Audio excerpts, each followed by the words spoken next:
Hey everybody, welcome into The Spread, NESN.com's Football Picks podcast.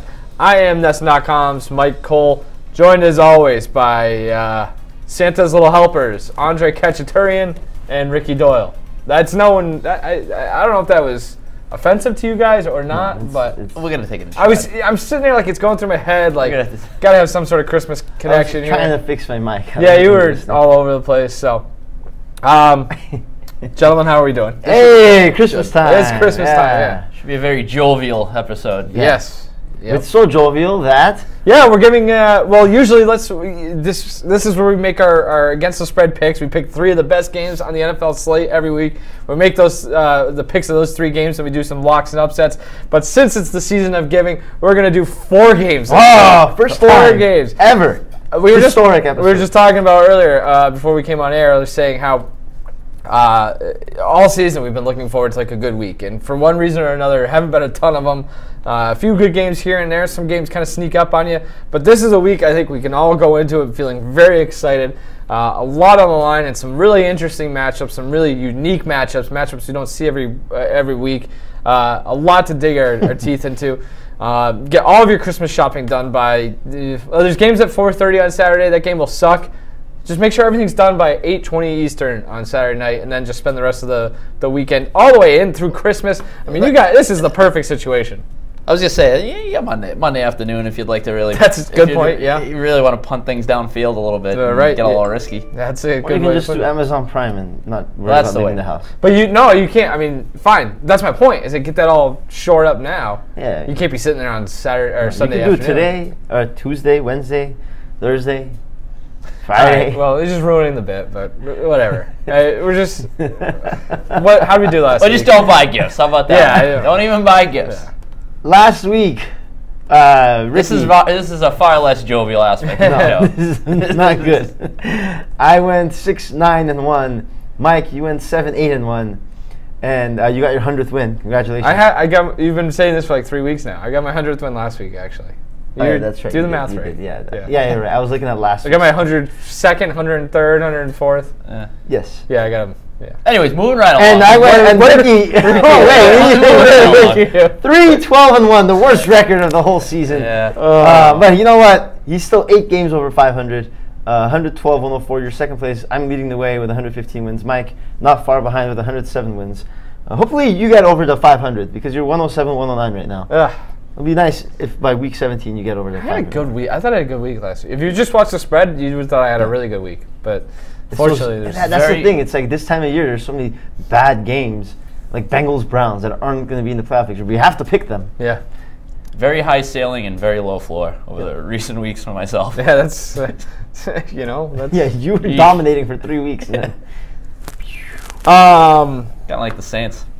Yeah. I was going to make a point, but I forgot. If you're looking, like I said, we're only going to pick the 4 best and do locks and upsets, but if you're looking for the rest of our picks, check out NESN.com/odds on Thursday morning. Right around mid-morning, those should be up. So if you're looking for that for your final week or 2 of regular season gambling, survivor pools, whatever it is you're doing, check that out on Thursday. All right, let's get into the games.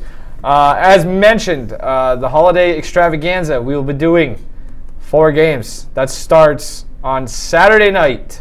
This one, I don't know. I was going to say this one might be my favorite of the weekend. It's a toss-up between this and probably Sunday night. But Saturday night in Los Angeles, the StubHub Center, whatever the hell the place is called, the Chargers host the Baltimore Ravens. Chargers, what did the Chargers do last week? They won. Beat the Chiefs. On Thursday night, correct. Yes, they did. They head home to take on a Ravens team that is still in the playoff hunt, if I'm not mistaken. 6 seed. Yes, that's right. If the playoffs started today, they would be coming to New England. The Chargers, 4.5-point favorites here against the Ravens. Lamar Jackson still under center for the Ravens. Let's see. Keenan Allen may or may not play, and Marvin. Jesus. Marvin Gordon. Marvin Gordon is expected back, yeah. New faces and new places email. Marvin Gordon. Anyway, Ricky, why don't you kick it off here? All right. Marvin Gordon. So you look at Lamar Jackson's 4 wins here. Correct. Bengals, Raiders, Falcons, Buccaneers. what those 4 teams have in common? They suck. Terrible quarterbacks. Defensively, but bad quarterbacks as well, but defensively, defensively, even worse. All 4 rank in the bottom 5 in the NFL in defensive efficiency, according to Football Outsiders. Sure. All very piss poor at tackling. Bengals 28th, Raiders 24th, Falcons 30th, Bucks 29th. All those according to Pro Football Focus. So, while they've been on this a little bit of a run here, they've been doing so with a very unconventional offense. I don't think that gets it done against the Chargers, who are much better defensively. Especially you look at the total talent on that defense, just across the skill positions. Great at the second level, excellent secondary. So I just think it's going to be very difficult for Baltimore to move the football the way they have against some of these other piss poor opponents. I like the Chargers to cover. I agree with you, Ricky. You took the words right out of my mouth. Wow, all of them, huh? All of them, yeah. Just add some more tidbits. The Ravens, we talk about their rushing game and how they're second in rushing yards, but they're actually 15th in rushing yards per carry. It's not very efficient. Like you said, Ricky, I don't think that weird style of play that they have right now, unorthodox style of play, is going to work against a complete team like the Chargers, who are getting Marvin Gordon back. And also, Baltimore 31st in takeaways. No matter, their defense is great, but they're not really good at forcing takeaways, which isn't a normal characteristic for Ravens teams we've seen in the past. They're also 25th in turnover differential. LA has the second fewest giveaways. I don't think Phillip Rivers is going to make any mistakes in this game. He'll play a clean game at home, and they'll take care of business. They're still in the fight for the number 1 seed, so they have a lot to play for. Who else has a lot to play for is the Ravens, who are you did the same thing to me last week, so you have to deal with it. Why does this fly? I know, there's not a proof line here. That's annoying the piss out of me. No, I know exactly. Yeah, it keeps flying around. I'm taking the Ravens. Let me get some pesticide in here. Okay, 4.5 this time of year between 2 very good teams seems like a little too much for me. The fact that the Chargers are 2-5 against the spread this season at StubHub Center. This place probably, if you live in, did I kill it? I might have killed it. No, I didn't kill it. This is reminiscent of our bee incident when we were doing the Facebook Live last year during the ALDS. Yeah. Getting a swarm of bees in front of it. Yeah. Luckily, cameras overheating. We got bees in our face. That was before this beautiful hand-built stadium studio came in. I can't talk today. Anyway, how's that Marvin built? Hey, you be careful with credit. Beautiful stadium. Anyway, so you like the Ravens, huh? Yeah, StubHub Center. It's not very difficult to play there. Yeah, Ricky, good point about them playing terrible teams, whatever, but I still think the Ravens come into this game and really I know they're going to probably try to commit to the run game.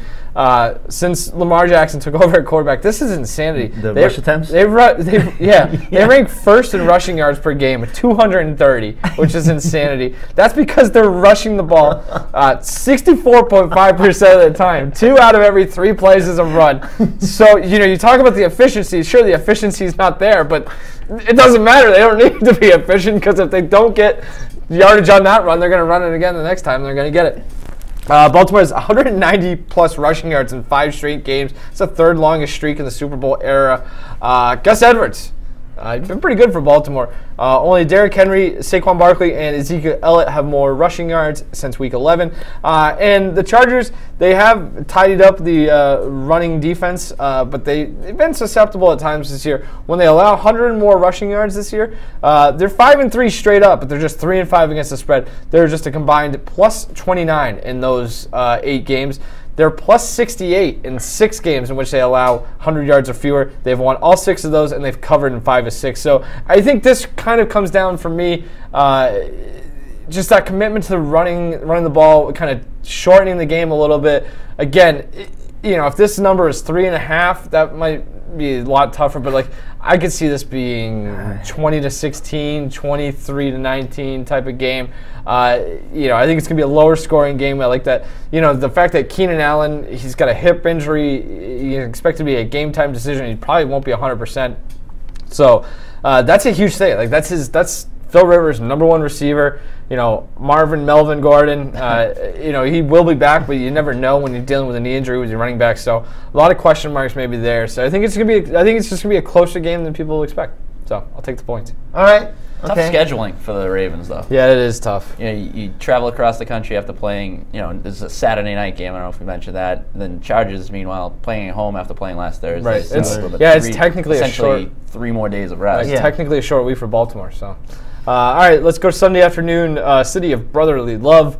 The Houston Texans, who are all of a sudden owners of the number 2 seed in the American Football Conference, head to Philadelphia to take on the Eagles. Eagles shocked the world by going to Los Angeles and really kind of taking it to the Rams. I think that game was not as close as that final score indicated. Nick Foles, the savior has risen for the Eagles, and the Eagles now stand as 2.5-point favorites at home against the Texans. Andre, who do you like in this one? Like everyone is looking at last year. 2.5 points. Nick those ski masks out. Yeah. What the hell are we doing?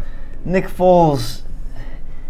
I'm sorry, man. I'm going to use logic here. It's just because Nick Foles went and did the same thing last week as he did last year. It doesn't mean he's going to go on this Cinderella run and win the Super Bowl again. The Houston Texans are a very good football team.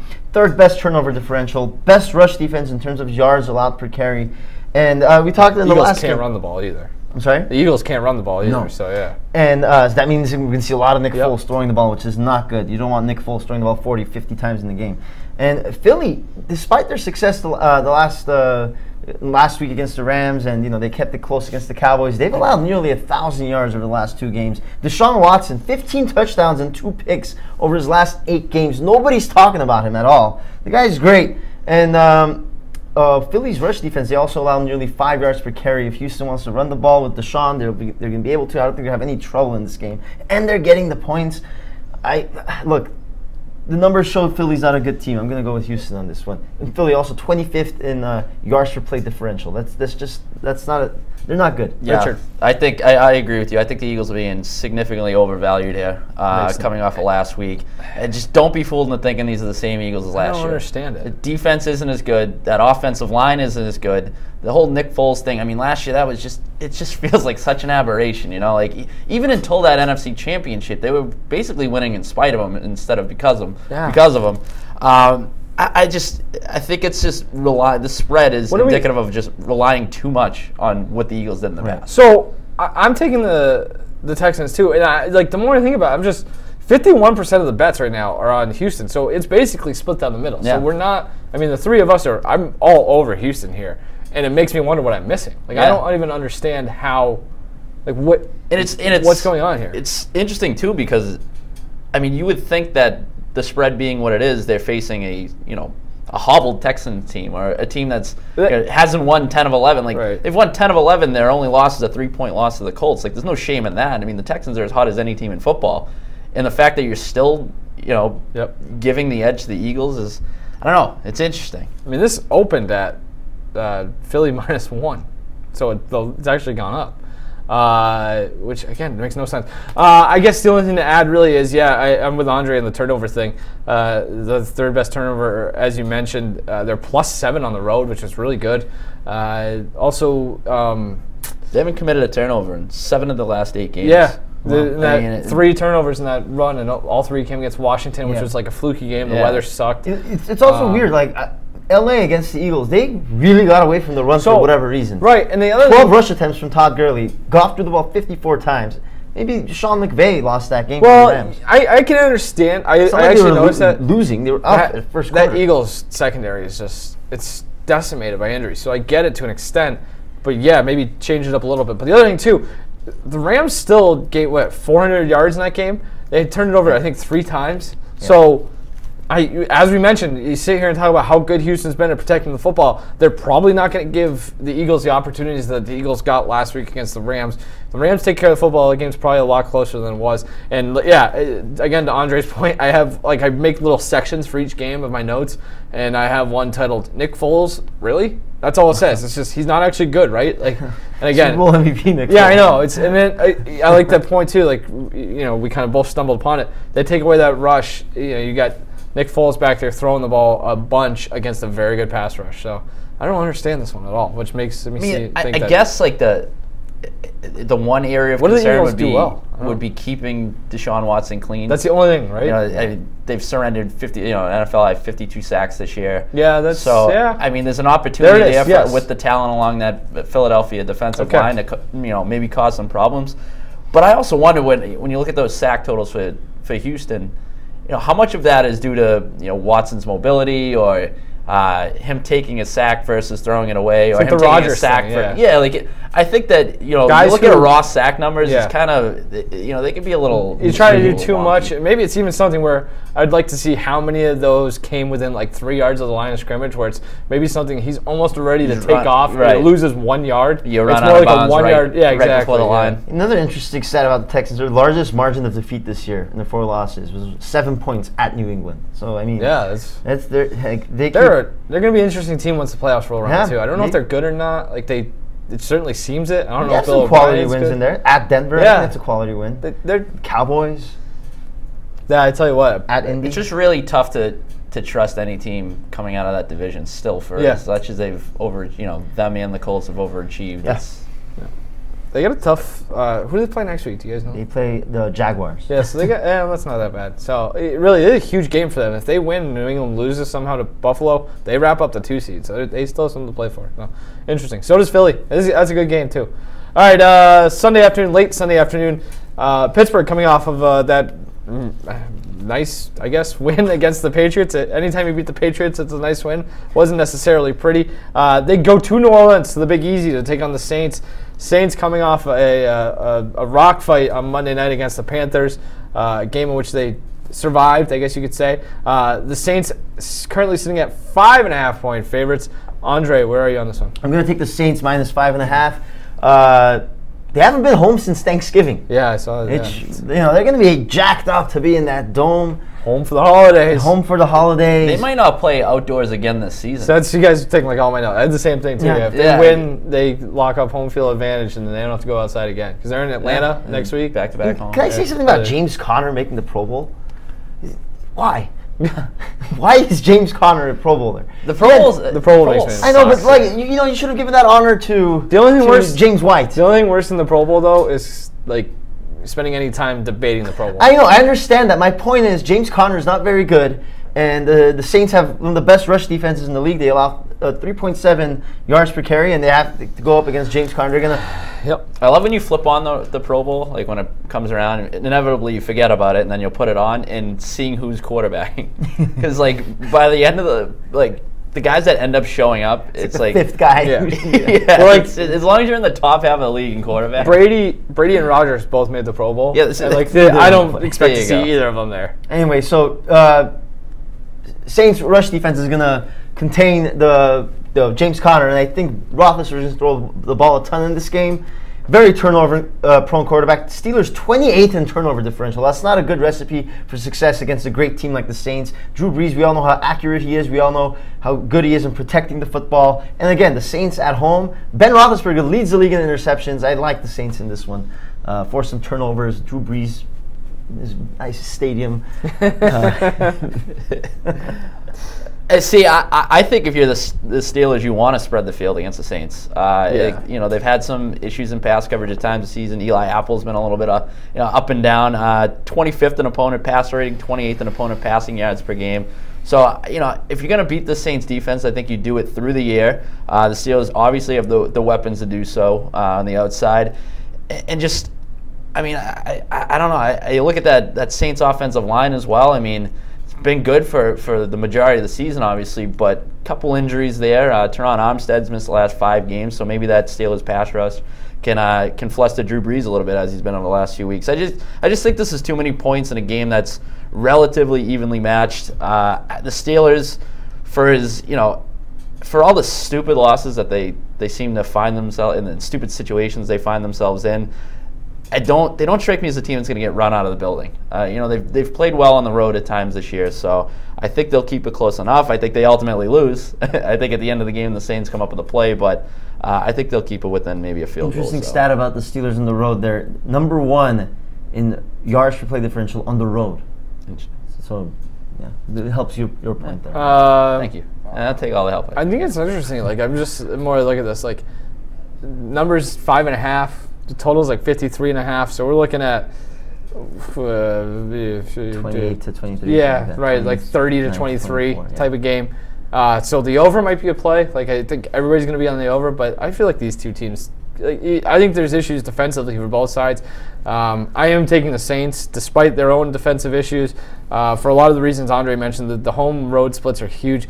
I was looking up Drew Brees' passer rating at home, 40 points higher than it is on the road. He averages 100 more passing yards per game, and the Saints average 9 more points per game at home than on the road. I think like the Patriots might be the only team with a bigger discrepancy. I also thought this was interesting from my guy, Walter Football. He mentioned the look-ahead line this game. I'm not sure when exactly this was, but it opened at Saints -7 a few weeks ago, or maybe even before the season. It's down to 5.5, so like you kind of look at maybe there's a little bit of overreaction from last week where the Saints didn't look good. The Steelers beat the Patriots. But, again, you can go back and look at that Patriots-Steelers game. There's a lot of issues for the Steelers. You look at that one touchdown the Patriots score where Chris Hogan gets wide open. I got to imagine Sean Payton's watching that in his lair and just salivating over the opportunities in which he can have. And, I think they clearly have more weapons to deploy than the Patriots do, so getting them home. It's a lot of points, but, I mean, there's how many times this season has been like, you look at the Saints and it's like, that seems like a lot of points, and they just turn it on so late, or they, like you look at that Bucks game 2 weeks ago. Right? Yeah, they won that game by 14 points. Right, I had the Saints, and I felt really good about that, or whatever. Then you look at it later, it's like 28-14. What? Yeah. Same thing on Thanksgiving night against Atlanta. Atlanta hung around that game, and they still ended up losing by 15 or something like that. So, the Saints are dangerous. I also think this could be a letdown for the Steelers after last week. So, what about Mike Tomlin losing 10 straight challenges? That's so. It's one of those random things that just came across over the course of just like. I feel like you have to try to screw that up. 10 straight challenges. Gotta be a little more efficient than that. I mean, is that all his fault though? Maybe the video guy needs to be better. Well, then fire somebody. I see it like, hey, get a better angle. I don't know what's going on there. All right. Sunday night, Kansas City Chiefs go on the road taking the Seattle Seahawks. Seahawks lost last week. I didn't even realize that until like 3 hours ago. Yeah, I had that one. I was on that one. So they're with the 8-6 now. They still look like a pretty good shoe-in for the playoffs. But Kansas City showing a little bit of vulnerability lately. Despite that fact, they are 2.5-point favorites going into Seattle, where it's always tough to win or even be competitive. According to OddsShark, our friends at OddsSharks, big shout out to them. Seattle 24-6-4 in their last 34 night games. That's pretty impressive. Ricky, what do you think about this one? I like the Seahawks here at home. They're a team that is sort of. I think they could just kind of disrupt the flow of Kansas City, both offensively and defensively. A lot of that stems from the fact that they run the ball more than any team in the NFL. Even the Ravens, who have been just pounding the ball, as you mentioned, like crazy lately. Sorry. Seahawks first and run. This fly is up. I know. I thought I had it. It's a fruit fly too. They're annoying. They're invincible. First in run play percentage, the Seahawks. Meanwhile, the Chiefs dead last in defensive efficiency against the run. Son of a bitch. Dead last in efficiency against the run. So I think the Seahawks run the ball. They control the clock a little bit.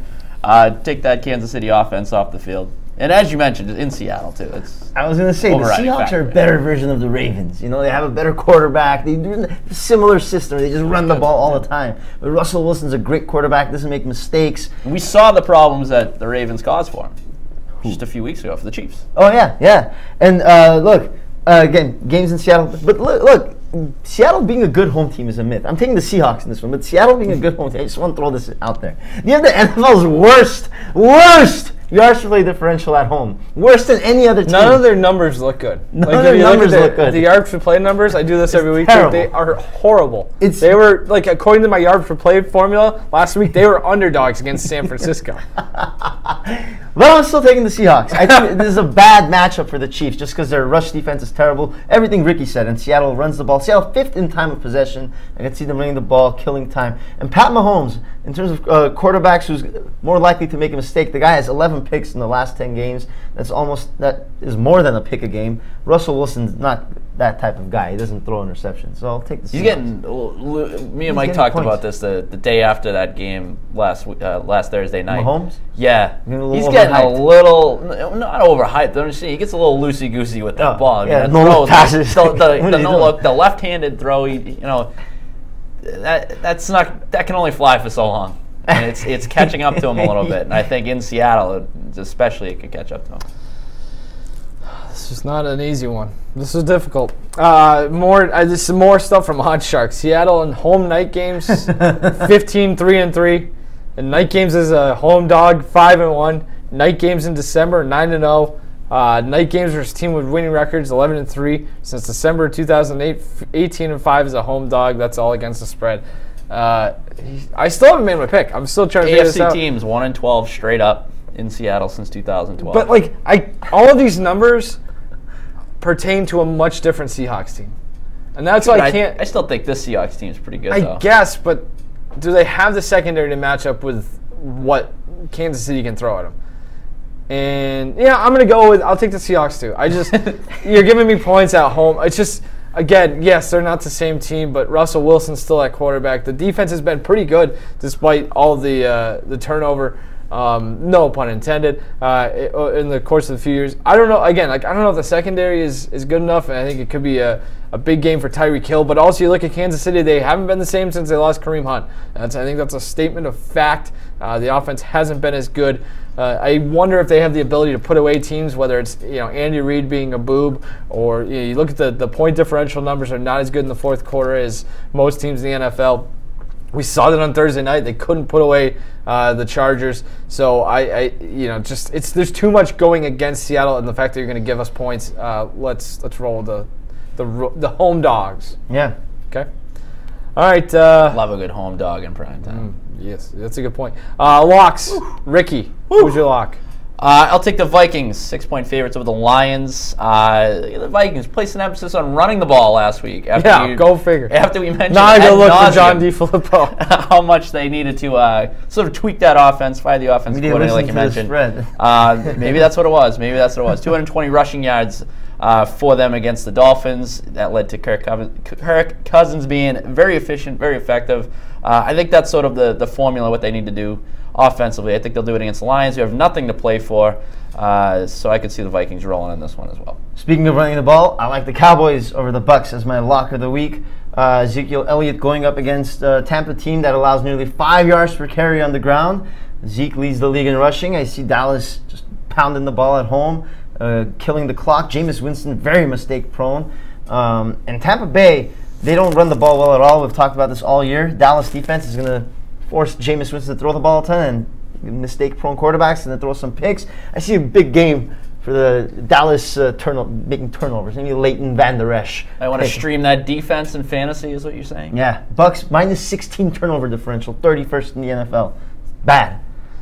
Another streamable defense would be the Miami Dolphins, who are 4-point favorites at home against the Jags. I will take the Dolphins in large part just because the Jaguars are so goddamn bad.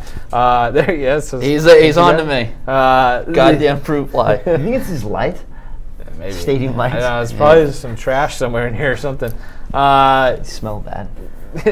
Jags terrible. QB's done. The coach probably should get fired too. They've scored 28 points combined the last 3 weeks. 7 teams last week scored that. So they've scored 28 points over the last 3 weeks combined. 7 teams last week scored at least that many points. They may score 0 here. Miami, this is an interesting stat. On the road, their yards per play differential is minus 1.73. At home, it's 0.2. That's the largest home road difference in the NFL. There's such a good home team. 6-1 home team, and they're just terrible. There you go. So too. Games in Miami. Yeah, so. That's 4. I don't know if I mentioned. Miami's laying 4 there. So, all right. Before we get into the upsets, this is something to keep in mind. If you stayed with us this long, I absolutely love this stat from our guy Joe Osborne at Odd Shark. Over the last 2 seasons, in weeks 16 and 17, teams with records of 3 games below 500 or worse. So teams with bad records are 17-9-1 against the spread against teams 500 or better. Spoiler. There's a big time for spoiler. I just want to get that out there. So when you're making your picks, there's a handful of lists. He's got Tampa Bay, the Giants, Detroit, Jacksonville, Buffalo, San Francisco, and Arizona all fall into that category this week. So that's something to keep in mind. All right, Andre, who do you have for your upset here? Another good stat. Teams that have Aaron Rodgers as their quarterback are generally going to do better than teams that have Sam Darnold as their quarterback or whoever the hell. I don't think you have a whole lot of statistical. No, I don't. But just generally speaking, yeah. especially if you're getting points as the Packers are this week against the Jets, I don't know what's going on there. I know the Packers are eliminated. That's Aaron Rodgers is not going to play. I think that's what the line says. But there's no evidence that what Joe Philbin said that he's not thinking about benching him. Joe Philbin has also refused to name a starter for Sunday. Yeah, but it says that this line opened. Yes, Dolphins coach Philbin refuses to name Rodgers starter. That's the Miami Herald story. This game opened at. All right, keep talking. Whatever. I'm gonna see what it opened at because this is interesting. Well, he won't say if Aaron Rodgers will start on Sunday. So, I don't this doesn't even say. It's off the board in some places. The Packers opened as favorites. They were like 3-point favorites, and then they quickly moved. I think Pinnacle had it first. They were 2.5-point underdogs. That was a pretty good indication that somebody knew Aaron Rodgers wasn't going to play. You know what? You give your I have to pick another upset. Go ahead. Pick your upset. I even mentioned this to you in the office. I know, but I read yesterday that he might be playing. Stick to your guns. It might be off the board somewhere. I'll look it up, see if it's on the board anywhere. All right, I'm not gonna go with any of those teams that you mentioned for that fit your criteria, but I'm gonna take the Falcons plus 2.5 over the Panthers because I'm not sure Cam Newton can throw the football. Can't throw the football. Did you see the one like slow-mo replay? Somebody compared to like Markelle Fultz shooting a free throw. It's kind of impressive that they were in that game, and sort of the only way that the Panthers had a chance to compete with the Saints was by just running Christian McCaffrey into the ground, and that's what they did to some success. But as bad as the Falcons are, I don't think the Panthers will have that same success this week. Going back to your pick, Andre, every book that's listed on Vegas Insider, every Vegas book, the Westgate, the MGM, and the Win have the Packers game off the board. Well, guess what? I'm still going with the Packers because there's no other upset that I have. Every other game I'm going with favorites, and you can read why I'm going with those favorites on Thursday morning on NESN.com/odds. Still going with the Packers. Really, my reason, I guess. You just can't have a last-second change of heart when you're making those picks. I mean, look, Sam Darnold, the Jets, they make a lot of turnovers. Packers still 10th in yards per play differential, and so I guess their defense will be able to slow down the Jets a little bit. It's not a terror. I think that could happen. Yeah. All right, I love this pick. We're going Christmas Eve at the Black Hole.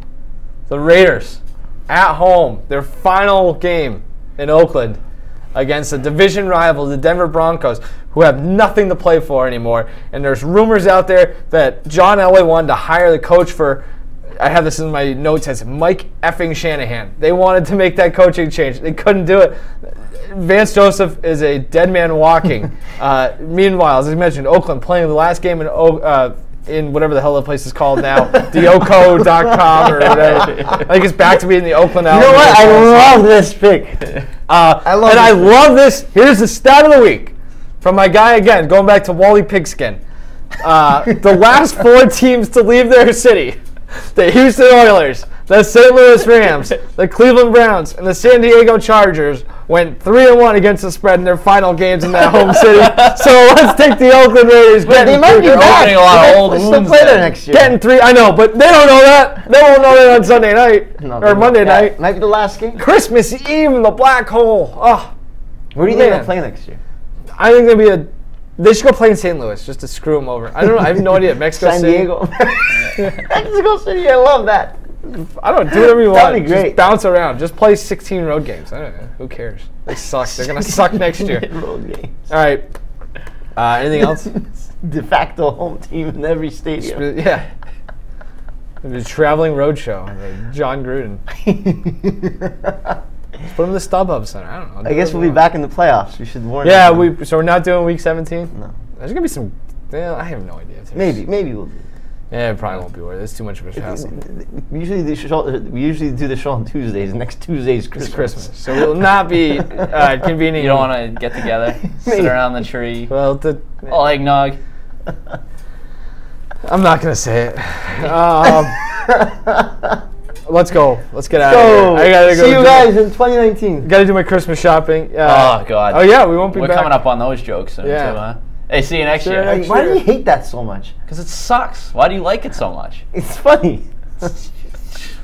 It is kind of on the border of like one of those things that I hate so much that it becomes cliche that like Well, I wasn't saying it as a joke. I was actually serious. They're like, I I'm know, the, but that like I'm the jerk now. Like you know what I mean? Yeah. You get so mad and it comes up every year. It's almost as cliche to be like, to be mad about. yes, it. exactly. So then, I know. we have the so same I'm like- conversation every year. And then I'm Wait. gonna flip back to like, I don't know, okay, I'm on board with it. It's just a never-ending Well, cycle. No, I the know. last day This you- is life. It's life It's in just general. sucks. What? When's the last day is appropriate to wish Happy New Year to someone? First This is week. another one. Well, you It's were so about. happy. I think you were. Valentine's Day. It was the Major League Baseball All-Star break, and wishing me a Happy New Year this year. It's a This good is All-Star the game. home this run year. derby. Very good MLB All-Star game. February 1st at the latest. I'll give you all of January. Valentine's. I'll give you all of January At the if you latest. I want. still probably wouldn't Yeah. even do it after like 10 days. But like That's my concession. Like I'll. NFC I don't divisional think you need that round. long, but I'll give you. Yeah, right. I'll give you that enough wiggle room to get it. Yeah, in if you there. haven't seen So- somebody by then, it's like and you, Yeah. you don't see that You- person you enough to don't- wish them a you happy New probably Year. don't- You guys don't care about Yeah, each other right. now. Go your separate Call that ways. guy more often. Yeah. Within the first 3 weeks of the year, and wish him a happy New Year. Anyway, Merry Christmas, Happy New Year, Happy Easter. Kwanzaa. Happy Easter if Happy you're not Halloween. back for the rest of the season. You know, this could be the last time we talk to you. Yeah. You had a great These goddamn line fruit 2 flies years are doing ago. it for everybody. You said, Happy Thanksgiving. Oh yeah, and if you don't You don't celebrate celebrate Happy Thanksgiving, Happy Thursday. If you don't celebrate Thursday, then go bleep yourself. Yeah. And you left the office. That was great.